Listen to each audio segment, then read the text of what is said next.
A little over a year ago, you guys may remember, Dad had a thought. We have this old shed in rough condition, yard stuff and kayaks and play equipment in there. But what if we could do a little bit more with it? What if we could turn it into a living space? We had our friend Jim from Two Turtles Homestead. Jim and Kathy came out, and Jim walked around and very graciously walked around and gave you some ideas. You did a lot of research on YouTube University. Oh, yeah. Just how to go about this. Essentially what Mom and Dad decided to do was just reskin this whole thing and turn it not just into a living space, but like a really good living space, like with insulation, with air conditioning, with electric.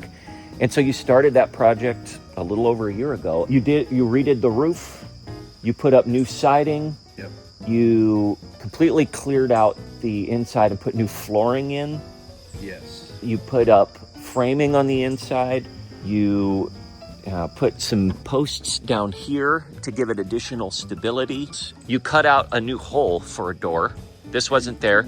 And you cut out 2 holes for windows. He framed out 2 windows and an additional door, in addition to fixing that front door. So quite the rehaul on this little structure. So now that it's done, at least on the inside. There's still more work to be done. Like, as we sit back here, like eventually you want to put a deck here. Yep, that's the plan. I think in terms of stuff remaining to be done, you're right. On the inside, I think we've probably arrived. There might be like a bookshelf or something I want to put in there. A couple of little transition steps at the doorway, but minor stuff. On the outside, I've yet to add gutters, which I want to do. And then, yeah, the plan is to put a deck right out here. I'm not sure about the size yet, maybe 8 by 10 or something like that. It's not going to be massive, but just an additional place where we can come out and just enjoy the outdoors. Now that it's complete inside, why don't we go take a look? Let's take a look. All right. Here it is. I'd love to flash some before shots here to show you the difference, what this looks like, and to show you how drastic the beginning of this project was from where we sit now. We're in a house. We're basically in a little cabin. And that was the kind of the aim, was to get this like a little cabin, a little Tennessee cabin. Mm-hmm. And I think we've gotten pretty close to that feeling in here. And of course, the kind of the bunk bed set up more like a loft, and then this futon pulls out. So it'll easily sleep 3, maybe 4 folks. So again, primarily for the grandkids, stay over the night anyway. Kind of a fun little spot for them. I just want to highlight a few of the major changes you made in here. Tongue and grooves on the walls. Right. And it's stained. On the ceiling, this is tongue and groove as well. Painted a different color to make it pop, I guess. Yeah, it's just the flip side of the tongue and groove. I wanted to just brighten up the top a little bit, just to provide a little bit of contrast. Mm-hmm. You did all the trim. You've got a router that you used to create all this trim. Flooring.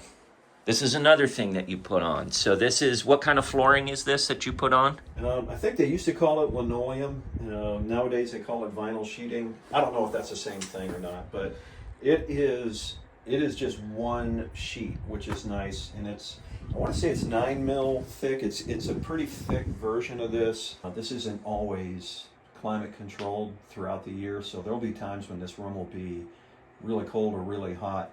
I don't have to worry about expansion and that sort of thing. Mm-hmm. This kind of flooring is made for something like this. So there's insulation. You use batting in the walls and the ceiling, not in the floor, which is plenty for this particular application. We've been in here when it's been really hot and it's been nice and cool with the window unit AC. Yeah. Has this been enough for the warm weather that you've... It has. We've had some days in the 90s, 94, 95 degrees, and this will keep it in the 70s in here. It's a small unit, obviously, but it's a small room. Mm-hmm. It's only roughly 120 square feet, so it doesn't take much. And the same thing when it comes to the cold months. We've got this fireplace, electric. It's not really a fireplace; it's just a heater, Which but, should heat the space up just fine. It should be more than enough. And then there's this fan on the lights. Yeah, I really like that one. Mom and I like that particular model, and it's small enough for a small room like this, but you can really feel the air moving in. Oh yeah, you can. It feels really nice in here right now. The electrical, electricity's coming in from the garage. There's a sub panel mounted on the side here. That was not something I wanted to take on, and I had mentioned it to some friends at church. And there's an individual who owns a business, and he was just so gracious to donate not just the box and the wiring, but also the labor to come out here. I mean, I had to dig the trench, but other than that, they came out and set that up. I mean, I did the wiring and everything on the inside. But to get that set up from out there into here was just a real gift. And the other thing I don't think I mentioned was we've got Wi-Fi in here. The signal was really weak from the house, but now it's full strength with this kind of mesh extender. So like with the TV, or if I want to bring in a laptop or whatever, it's just immediate Wi-Fi, which is really cool. Okay, so it's really impressive to see this. It took about a year of work. If you were completely dedicated, I mean, there's other things that came up, obviously. Yeah. But if you were just doing this full time, focusing on nothing but building this out, how long do you think it would have taken you? Well, most of it, to be fair, to be honest, I did on my own. So it was a one person job. So one person working on something like this, like dedicated day after day, golly, I don't know, because this is not something I do normally. So there was a lot of research that would add to the time. Somebody who knew what they were doing, it wouldn't take terribly long. A month and a half. So. Well, so let me rephrase the question. If you were to make another one of these, knowing what you know now, and you had all the time you needed to just dedicate it solely to finishing out a completely, it was already pre-built, but you just wanted to finish it out, how long would it have taken you if you were to do it again? Yeah, I would say probably right along the same. About a month. Month and a half. Okay, of decent weather. Of decent weather. And that's part of it too. One of the reasons, well, you had already mentioned there are other things, life, right? There are other things going on. But during the winter months, December, January, February, it's hard to... I don't know that I came out here more than a couple times to work on a few things. And there were long stretches where I didn't touch this project at all. So in terms of real time putting effort into this, it really wasn't a year. It was more like probably 6 months. Okay. Something like that. Not bad for somebody who had never done it before. Well, yeah, and getting help from online, but with, as you mentioned, Jim coming out here and offering some ideas. And you helped when I put the doors in. You helped me roll out the vinyl sheeting, flooring. But yeah, we're happy with it. Cool. Second question. Obviously, this is highly customizable and it's context dependent. But if you were to give a ballpark on how much you spent for this entire refurb, how much would you say, just ballpark, that you spent total? Yeah, one thing I wanted to do but just didn't do was keep track of all the purchases. That was something I had intended early on, and I think initially I got a couple of things written down, but as time went on I just neglected to do that.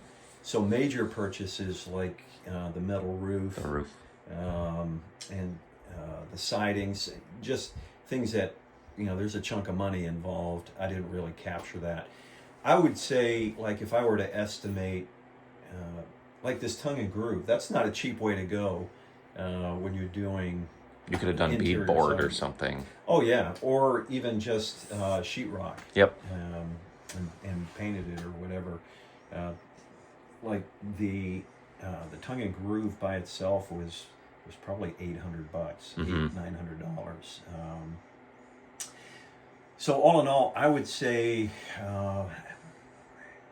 Doors, roof, flooring, tongue and groove, everything. yeah, Couple $1,000. more than that. Probably, I would safely say maybe $4,000. right in that area.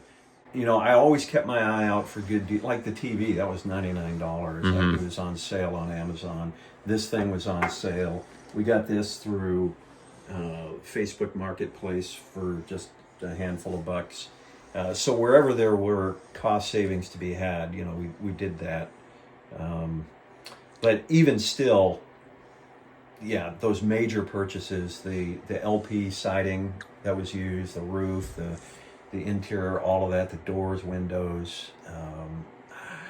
I would guess probably about four to five, maybe.